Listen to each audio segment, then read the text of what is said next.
Lindworm. The Lindworm sits at the very bottom of the dragon hierarchy, and it shows. Found across Norwegian and Germanic folklore, this creature barely qualifies as a dragon at all by most standards. No wings, no fire, and in many tellings, no path to survival unless a human takes pity on it.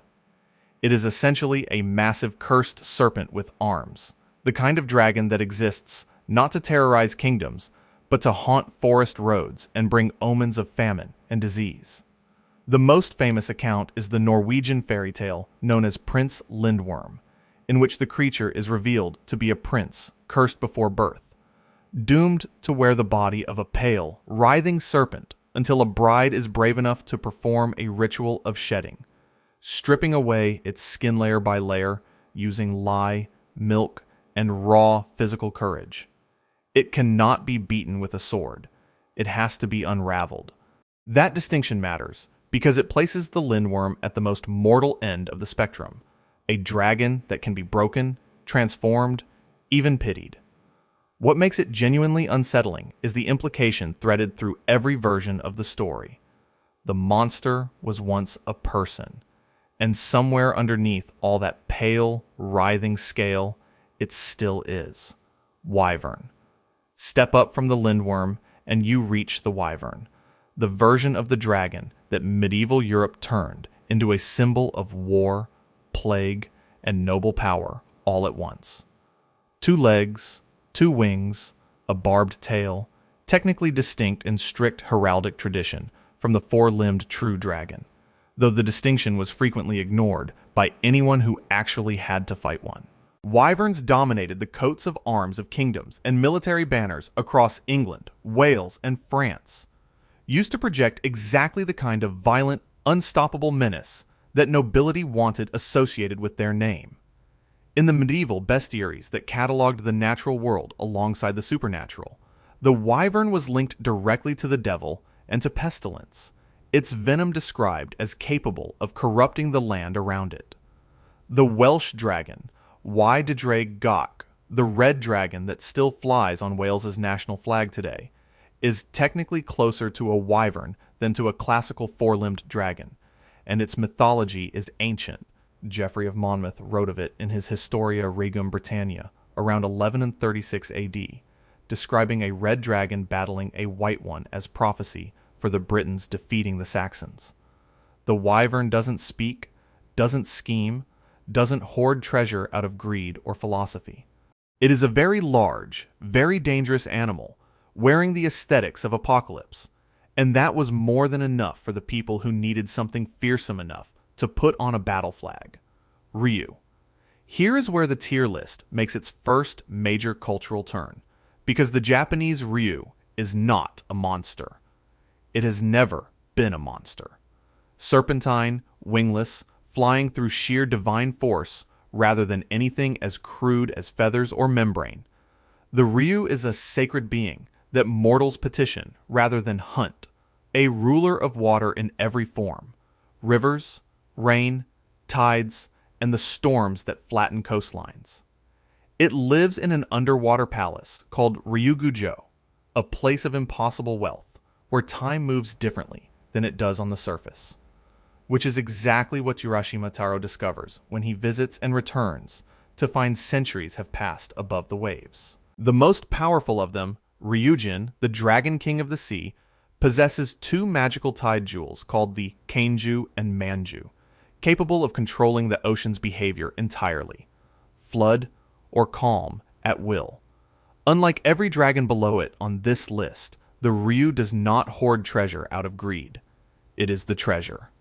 Claw count signaled status in the East Asian tradition, with the Japanese Ryu typically depicted with 3 claws, and that detail alone tells you something important. Even within the divine hierarchy of dragons, there were ranks, and everyone knew where they stood. Long. The Chinese Long is the most politically consequential dragon in the history of the world, which is a sentence that sounds like an exaggeration, until you learn that displaying the 5-clawed version without imperial permission was, for centuries, punishable by death. The 5-clawed long was the exclusive symbol of the emperor, a divine mandate made visible, and its image covered everything from throne room ceilings to ceremonial robes. According to classical texts, the Long's body is assembled from 9 different animals: camel's head, deer's horns, rabbit's eyes, cow's ears, snake's neck, frog's belly, carp's scales, hawk's talons, tiger's paws, a composite creature that belongs to no single part of the natural world and therefore transcends all of it. It brings rain, fortune, and legitimacy. It does not breathe fire. It clutches a pearl of wisdom beneath its chin and spirals upward through clouds of gold and red. And when the mythological yellow emperor Huangdi died, according to tradition, he did not simply pass away. He transformed into a dragon and ascended into heaven. The Long also has 9 sons, each with a distinct personality and role, from scholars to warriors to musicians, giving the dragon lineage an entire mythology of its own. This is a dragon so deeply woven into Chinese civilization that its absence from the culture would be like removing the sun from the sky. Technically imaginable, but nothing would look the same afterward. Naga. The Naga occupies a tier all its own because it refuses to stay in one category. Across Hindu and Buddhist traditions throughout South and Southeast Asia, the Naga is simultaneously a dragon, a deity, a demon, and sometimes a human, a being fluid enough to be all of these things depending on the moment and the context. Depicted as human, from the waist up with a fan of multiple cobra hoods spreading behind the head, the Naga guards the waters of the earth and the treasures of the underworld, and it can bless or destroy depending entirely on whether it has been honored or offended.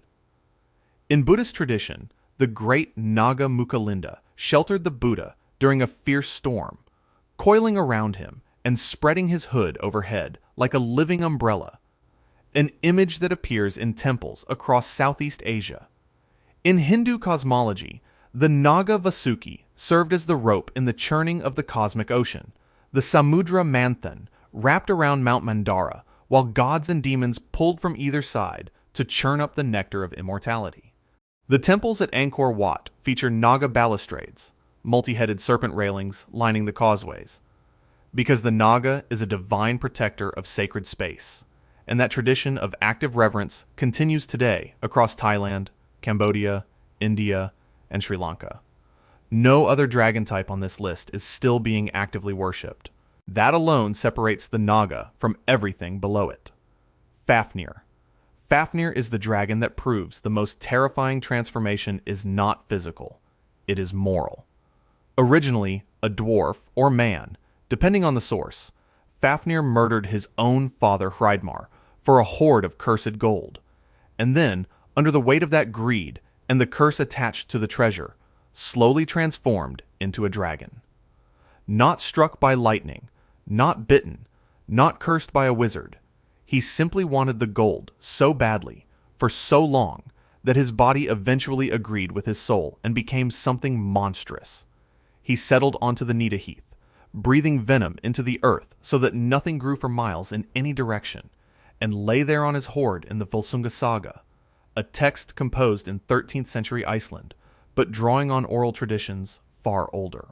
Sigurd kills him not through brute force, but through cleverness, digging a pit in Fafnir's path and stabbing upward through the one spot his hide cannot protect. When Sigurd accidentally tastes the dragon's blood, he gains the ability to understand the speech of birds, because Fafnir's body, even dead, is still saturated with something beyond the natural world. His last words are a warning about the curse of the gold, calm and philosophical even in death, which is the detail that makes him genuinely haunting. He knew exactly what he was. He chose it anyway. Tiamat. Tiamat does not guard the world.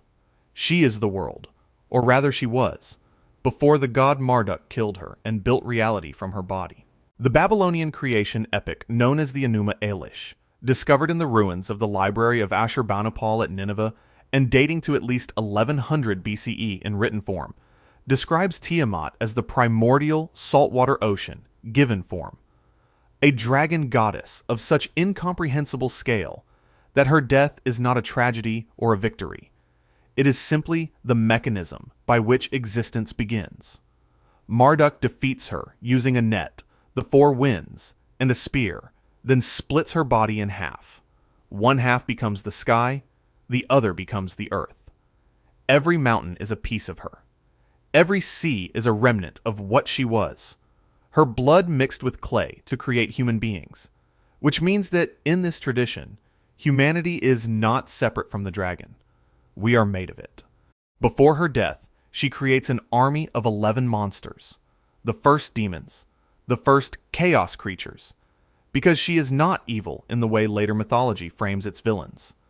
She is the raw, dark, formless state that existed before order imposed itself on the universe, and her destruction is the founding violence at the heart of the cosmos.